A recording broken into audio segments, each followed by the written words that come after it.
Protests have been held around Europe against the murder of Henry Nowak. The weekend saw demonstrations in France, Germany, Sweden and Spain, calling for an end to what they call two-tier policing. Reports indicate banners in support of Henry Nowak were in place as far away as the country of Georgia. And this banner mourning Nowak was flying over a motorway in Malaga, Spain. The murder of Henry Nowak and the police's decision to cuff the teenager as he died shocked Britain, then the world, as Western countries grapple with a rise in interethnic violence. US Vice President J.D. Vance blamed mass migration for Henry's murder. I'll talk about what Vice President J.D. Vance says. He says Henry Nowak died in the same way as civilization dies, abandoned and handcuffed by authorities who neither trusted or cared for him. And I think that's sort of words that Siobhan would echo as well, about how people don't feel cared for and they feel neglected by. Vance also said Henry, and I dare say he would say Rhiannon as well with this, are far from the first to needlessly die in this way. Well, what's he driving at? He's driving about how, since Black Lives Matter, particularly in Britain, we have rewritten how our public sector behaves towards its citizens. In the Henry Nowak case, we saw how racism was prioritised rather than Henry's awful, fatal injuries and the discomfort he suffered in his final moments. But also, look at the big cases of this last year. Valdo Calacane, the psychopath that murdered all those people in Nottingham. Barnaby's parents have been on air talking here previously before.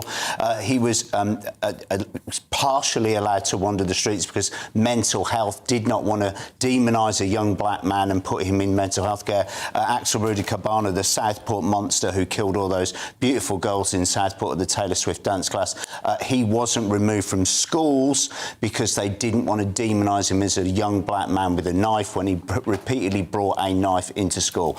J.D. Vance is driving at a situation in Britain whereby our public sector, whether it's mental health, whether it's police, whether it's education, are not reacting or reacting differently depending on the ethnicity of someone who is a violent, aggressive predator. Vikram Digwa, Valdo Calacane, Axel Rudy Cabana, there were all huge red flags in advance about these people being violent, proving to carry knives, interested in carrying weapons, and yet the sector did not act.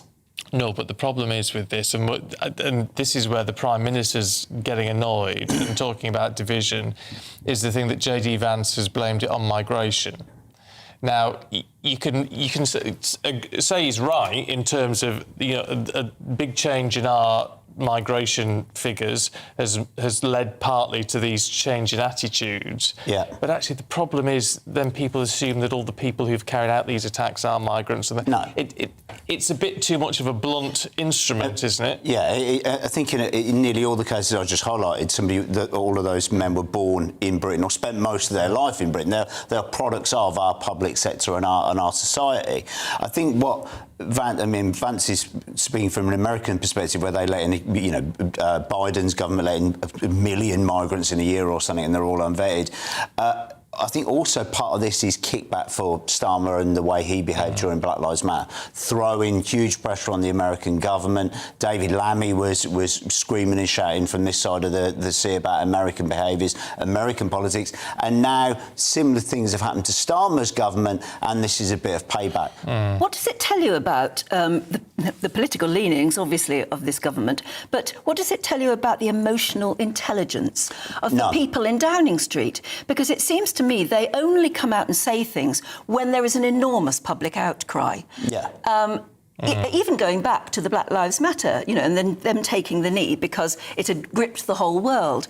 And yet we hear from Siobhan there that she's desperately been trying to get through to number 10 and can't. Yeah, absolutely. So, I mean, I want to talk about Siobhan in a second, but Starmer even had to be poked by Leader of the House, Lindsay Hoare, to even acknowledge Henry Nowak. And then now, a few days later, he's so why is everyone talking about it? How dare these people interfere in our democracy? If he'd led the way and grasped the nettle, he could have tamped down some of this righteous fury and some of this correct hate, upset that the public feel, and got hold of it. And Siobhan White, absolutely. I grew up around the Midlands. I'm a big West Brom fan. Warsaw's in the Black Country, where where that horrendous murder of Rihanna and Sky White happened, stabbed 23 times with a screwdriver by some maniac that had no business being in the country in the first place, and there are doubts about his age. All she is asking for is, look, Henry Nowak's family are rightly being given time with the Prime Minister. The Whites haven't had any time with politicians, as far as I'm aware. Certainly on that sort of... Keir Starmer only went to meet the Novak family one day after Kemi Badenoch did. Of course, and I think that tells you an awful lot. And 7 months after he died. Yeah. Of course, yeah. What I'll say is that Siobhan was rightly pointing out that I saw her speak really movingly at a rally, actually, the whole family, and these are reasonable, decent, honest people.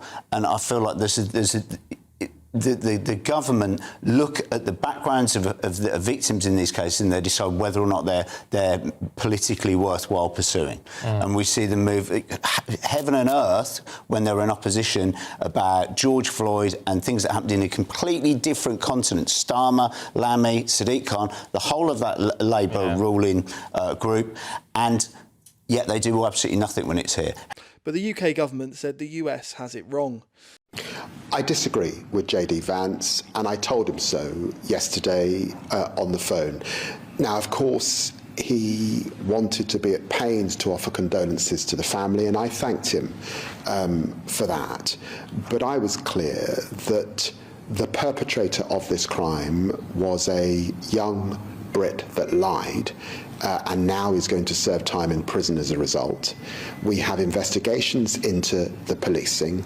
There is a live inquest taking place. Our systems are working, even though what the public have seen, not just in this country, but globally, is harrowing, is deeply troubling. And of course, we will do all we can to get to the bottom of this. But the central issue is knife crime, and of course the policing on the night. It has nothing to do with immigration, which is now falling in our country as a result of the actions that we've taken.